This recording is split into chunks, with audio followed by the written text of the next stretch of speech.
नमस्कार दोस्तों, मैं हूं सनिल और आप देख रहे हैं इन्फो अनप्लग्ड।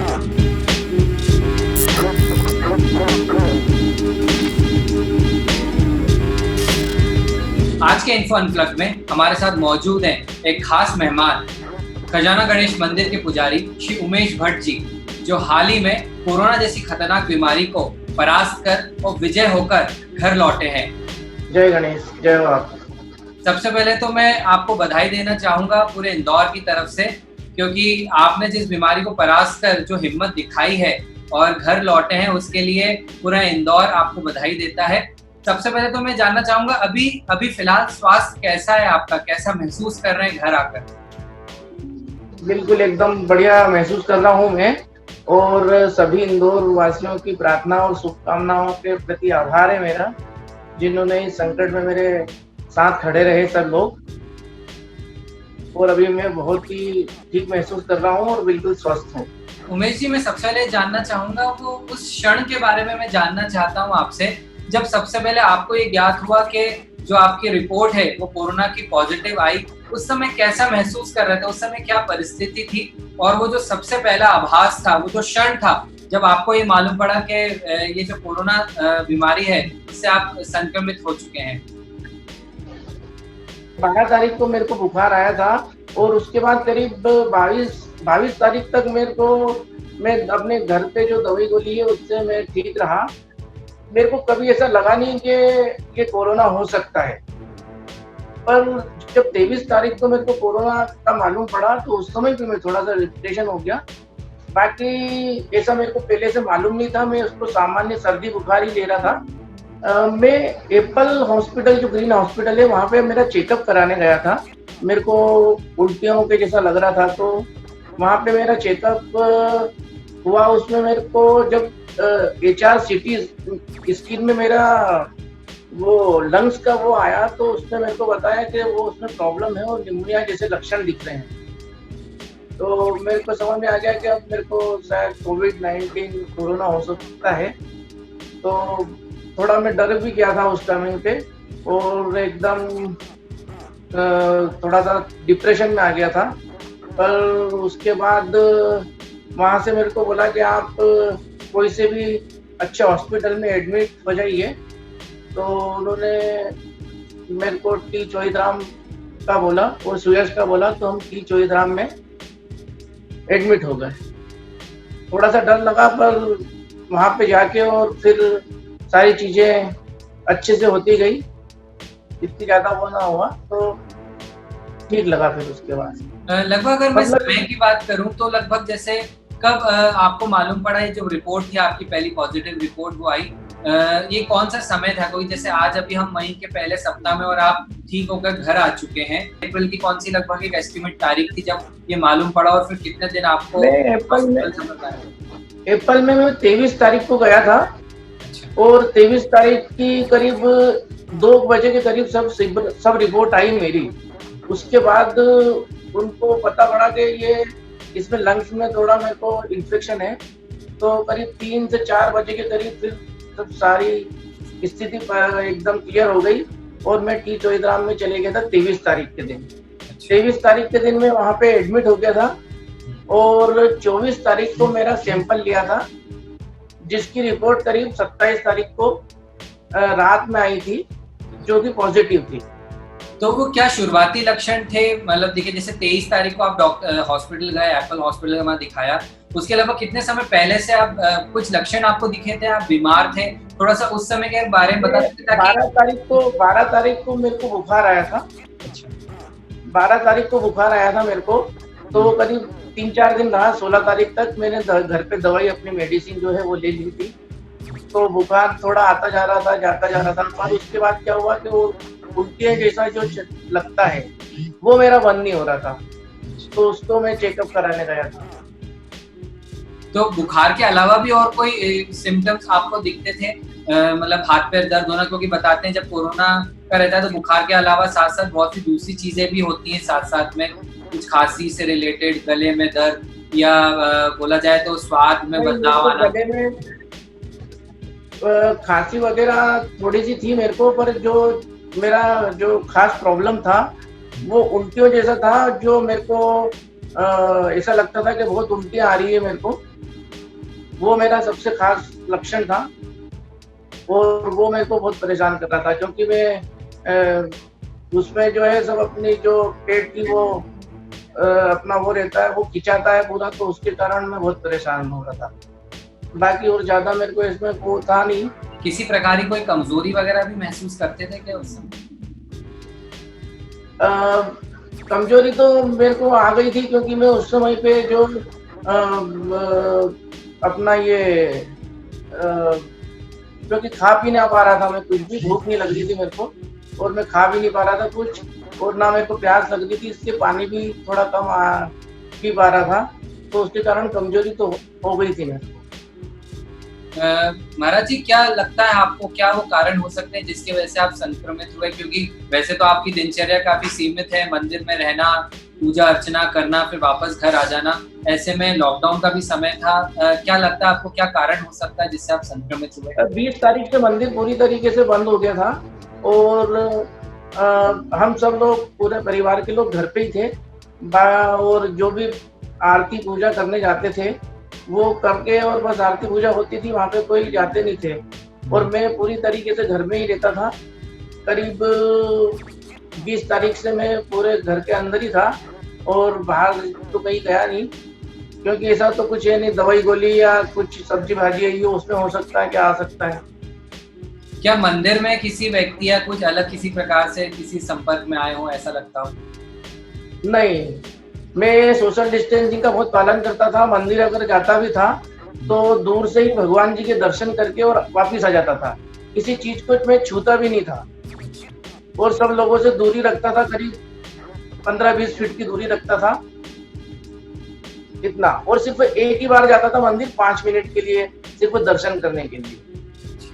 अभी जैसे जैसे आपका इलाज चला, आप चोइथराम में भर्ती थे, तो लगभग कितने दिन भर्ती रहे और वहाँ इलाज किस प्रकार का हुआ? क्या दवाइयाँ और क्या कुछ एक्सरसाइज वगैरह भी करवाई जाती थी? मतलब किस प्रकार से इलाज होता था? डॉक्टर और नर्सों का कैसा रवैया रहता था वहाँ पे? किस प्रकार से इलाज होता था? मैं 23 तारीख के दिन चोइथराम में एडमिट हुआ था और वहां से करीब कल मेरी छुट्टी हुई 5 तारीख को। तो वहाँ का जो स्टाफ है, डॉक्टर है, वो बहुत अच्छी सेवा कर रहे हैं और सब कुछ अच्छा है वहाँ का। यहाँ तक कि मतलब जो खाना मिलता है वो भी बढ़िया है, और उसके अलावा सफाई कर्मचारी और नर्सेस और डॉक्टर और सब बिल्कुल बढ़िया ध्यान रखते हैं और बहुत अच्छी व्यवस्था है वहाँ पे। शुरू में मैं जब गया था तो उन्होंने 3 दिन तक मेरे को थोड़ा सा ऑक्सीजन लगा के और 2-3 दिन ऑक्सीजन पे रखा, और उसके बाद एक वो बॉल का एक खिलौना रहता है, उसमें फूंक लगाने के बोला था मेरे को, जिसमें सांस अंदर खींचते हैं और बाहर भी खींचते हैं, बाहर फूंक मारते हैं। तो उससे क्या फेफड़ों में मजबूती आती है और फेफड़े मजबूत होते हैं और खुलते हैं और सिकुड़ते हैं उससे पूरा। वो एक एक्सरसाइज है, बढ़िया एक्सरसाइज है ये। क्या किसी प्रकार का कुछ मेडिटेशन, योगा, ये सब भी दिनचर्या में शामिल था जब आप हॉस्पिटल में थे? नहीं, वहाँ पे बस ये वाली एक एक्सरसाइज थी और उसके अलावा दवाई गोली, खाना वगैरह सब। जब लगभग आप गए, जैसे एडमिट हुए, भर्ती हुए, उस समय जो आपकी परिस्थिति थी, भूख नहीं लगती थी, शायद जो बुखार था आपको, लगभग कितने दिनों में आपको ऐसा लगने लग गया कि अब स्थिति थोड़ी बेहतर महसूस कर रही है, खुद को लेके थोड़ा अच्छा महसूस कर पा रहे हैं? लगभग जब मैं शुरू दिन एडमिट हुआ उस दिन वहाँ पे भी मेरे को फीवर था। उस एक दिन मेरे को फीवर रहा वहाँ पे, और जो मेडिसिन दी उसके बाद मेरे को कभी फिर फीवर नहीं आया। और जो 2 दिन उन्होंने मेरे को ऑक्सीजन लगाई, उससे मैं बहुत बेटर होते चले गया, और उसके बाद मेरे को कुछ भी फीवर वगैरह, हाथ में दर्द कुछ नहीं हुआ। उसके बाद मैं बहुत बेटर महसूस करने लगा।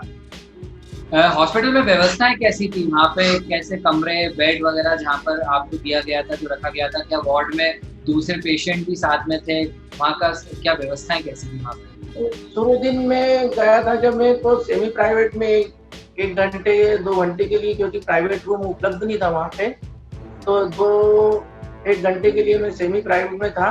उसके बाद मैं प्राइवेट वार्ड में था, और बहुत ही बढ़िया व्यवस्था है वहाँ की। जो नर्सेस हैं वो बिल्कुल टाइम पे आके आपको दवाई देती है, आपके पास स्विच रहता है, अगर आपको बुलाना हो तो स्विच दबाओ तो नर्सेस आ जाती है, डॉक्टर राउंड पे आते हैं, पूछते हैं आपसे कि आपको कोई परेशानी तो नहीं है। उस हिसाब से वो आपका मेडिसिन तैयार करके और सब व्यवस्था करके जाते हैं और चौबीसों घंटे वहाँ पे आपको गर्म पानी की व्यवस्था है, गर्म पानी पीते जाओ आप। जो कर्मचारी आते हैं वो साफ-सफाई भी बरतते हैं बढ़िया और उसके अलावा जो रूम की सर्विस है वो भी सब बढ़िया है। जब डॉक्टर आपको देखने आते होंगे राउंड पे, तो क्या वो चीज़ आपसे बात करते थे? क्या बोलते थे आपको? किन चीज़ों पे विशेष तौर पे ध्यान सब मेरे से उसमें वो मेरे से पूछते थे कि आपको ब्लड प्रेशर या बीपी वगैरह कुछ की कहीं की परेशानी तो नहीं है, आपको हाथ पैर दर्द तो नहीं कर रहे हैं, बुखार तो नहीं है आपको, इसी सब तरह की मेरे से पूछते थे वो कि आपकी तबीयत में कुछ है तो नहीं, आप बेहतर महसूस कर रहे हैं। मैं बोलता था हाँ बेहतर महसूस कर रहा हूँ। अगर आपको कोई तकलीफ है कि हाथ पैर दर्द कर रहे हैं तो फिर वो उस हिसाब से आपके मेडिसिन तैयार कर देते। अभी जैसे महाराज जी आप क्योंकि ठीक होकर घर आ चुके हैं, घर पर अभी क्या विशेष एहतियात बरतने के लिए कहा गया है डॉक्टरों द्वारा? किस प्रकार से अपना ख्याल रख रहे हैं? डॉक्टरों ने अभी मेरे को जो एक एक्सरसाइज वो बाल की बताई थी, वो बोले घर पे भी करना है आपको एक्सरसाइज और उसके अलावा आपको आपके रूम में रहना है 14 दिन के लिए। 14 दिन के लिए मैं अपने रूम में हूँ, होम क्वारंटाइन में और करीब 5 से 7 दिन का जो एक डोज है दवाइयों का वो है और बाकी एक दवाई जो है वो 21 दिन चलेगी मेरी। अच्छा, पूरा वो कंप्लीट करके दिया। क्या खान-पान से भी संबंधित कोई विशेष परहेज वगैरह कुछ करने के लिए कहा गया है? खान-पान के लिए तो सब बोला है उन्होंने, सुबह मेरा डाइट चार्ट बना के दिया है सुबह से शाम तक का कि आपको ये लेना है और उसके अलावा आप होम क्वारंटाइन में रूम के अंदर ही रहेंगे। क्या लगता है अब आपको, मतलब उस समय जब आप बीमार थे, उस समय जो आपकी मानसिक स्थिति थी और आज ठीक होकर एक कैसा महसूस कर रहे हैं? शारीरिक रूप से तो मेरे ख्याल से स्वस्थ खुद को महसूस कर ही रहे होंगे।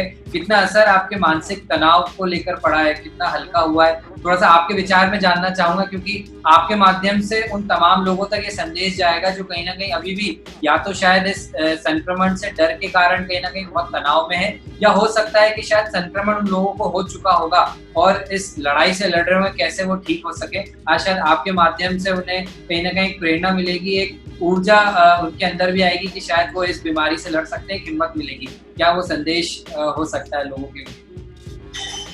नहीं, बीमारी का डर तो जरूरी है क्योंकि हमको एक सोशल डिस्टेंसिंग और जो एक दूरी बना के रखना है और अपने घर के अंदर रहना वो बहुत जरूरी है। तो इसके लिए डर जरूरी है थोड़ा सा इस बीमारी से, क्योंकि ये थोड़ी संक्रामक बीमारी है। पर इस बीमारी में आप, अगर आपको ये बीमारी मान लो ऐसा कुछ लगता है तो आप तुरंत जाके अपना इलाज प्रारंभ कराएं, इसमें कोई डरने की बात नहीं है। और जितनी जल्दी आप इलाज कराएंगे उतनी जल्दी ठीक होंगे और अपने घर आएंगे। प्रशासन को लेकर कुछ संदेश देना चाहेंगे? कैसी की व्यवस्था है प्रशासनिक तौर पे? प्रशासन अपनी तरफ से पूरा इसमें लगा हुआ है और ये जो प्रशासन ने लॉकडाउन करके और इसको रोक रखा है उसी से हम अभी मजबूत है और ये बीमारी इतनी संक्रामक नहीं हुई है। तो मैं प्रशासन का बहुत इसमें सहयोग करता हूँ और उनको मानता हूँ कि उन्होंने बहुत अच्छी व्यवस्थाएं करी है जिससे कि ये बीमारी अभी बहुत हमारी पकड़ में है और धीरे धीरे हम इस पे काबू कर लेंगे, ऐसा मेरा मानना है। चलिए उमेश जी, हमारी भी यही कामना है अब आप जल्दी से पूरी तरीके से स्वस्थ हो और जल्दी से अपनी दिनचर्या में वापस लौट सकें। हमसे बात करने के लिए, हमसे जुड़ने के लिए बहुत बहुत धन्यवाद, बहुत बहुत शुक्रिया। जय गणेश। धन्यवाद। जय गणेश। तो ये थे हमारे साथ में खजाना गणेश मंदिर के पुजारी श्री उमेश भट्ट जी, जो हाल ही में कोरोना को परास्त कर अपने घर लौटे हैं और क्वारंटाइन में हैं और पूरी तरह स्वस्थ होने का पूरा प्रयास जो है कर रहे हैं। पूरे इंदौर की शुभकामनाएं उनके साथ हैं। इसी प्रकार की और अनप्लग इन्फॉर्मेशन के लिए जुड़े रहे इंदौर टॉक से। ये वीडियो आपको कैसा लगा कमेंट बॉक्स में जरूर बताएं। इस वीडियो को शेयर करें ताकि ये सारी अनप्लग इन्फॉर्मेशन दूसरों तक भी पहुंचे। और अब इंदौर के साथ साथ भोपाल की भी तमाम अपडेट्स के लिए जुड़े भोपाल टॉक से। धन्यवाद।